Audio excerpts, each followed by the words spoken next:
Seating Chicago caught up with LaDonna Redmond at the Family Farmed Expo. LaDonna is a well-known and longtime food justice activist from Chicago who recently relocated to Minneapolis to lead a new project focusing on health justice and the food system with the Institute for Agriculture and Trade Policy. IATP is a nonprofit research and advocacy organization that promotes sustainable food, farm, and trade systems. IATP has offices in Minneapolis, Minnesota, and Geneva, Switzerland, and operates both locally and internationally. I spoke with LaDonna about her new position and what she will be working on.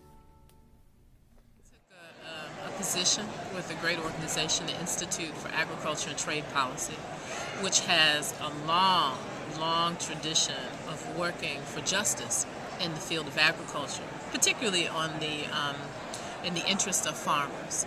And so with that legacy, it's really hard for me to refuse an opportunity to come and work with them, mainly because they believe so deeply in justice and have fought internationally for the rights of farmers to grow sustainable food. And as they looked around to try to see how they could do more work, they've expanded their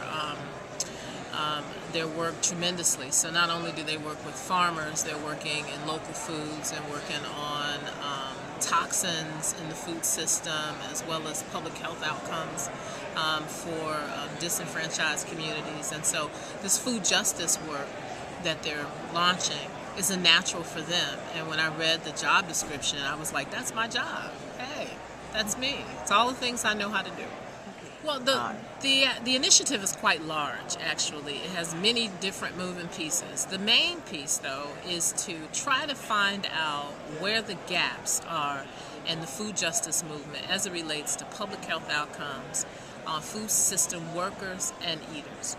So we specifically want to know how the food system has impacted everyone besides the dietary outcomes. Lots of people are doing that kind of research.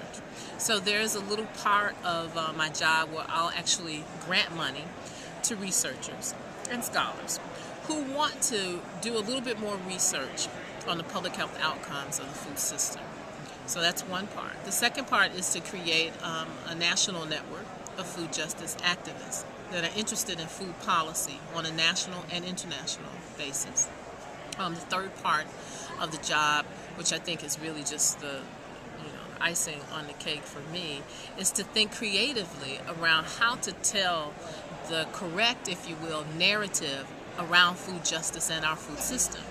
We have to begin to tell the story of the food system that doesn't take us back into some mythological time where the food and farms were perfect and that everyone was happy and skipping around, on the farms. We have to take the story and really tell the story of people of color whose backs really support our food system in the past and that supports our food system today. The Latino farm workers and immigrants who are working to make sure we have tomatoes during the winter, as well as the slaves who were brought here from Africa, who created the plantation system with their labor.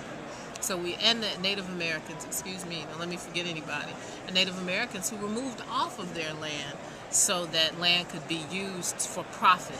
So we have a very different story that we have to tell, and part of my job is to create that new narrative. Well, it sounds like an exciting position for you. It is. It's wonderful. And I can tell that you're excited. I'm excited. And, we here in Chicago will miss you. We hope to see you as often as possible. And from Seating Chicago, wish you all the best and good luck, because food justice is a very important area, and I'd like to see personally more people understand where it fits into the whole scheme of our lives today here. So thank you. Thank you.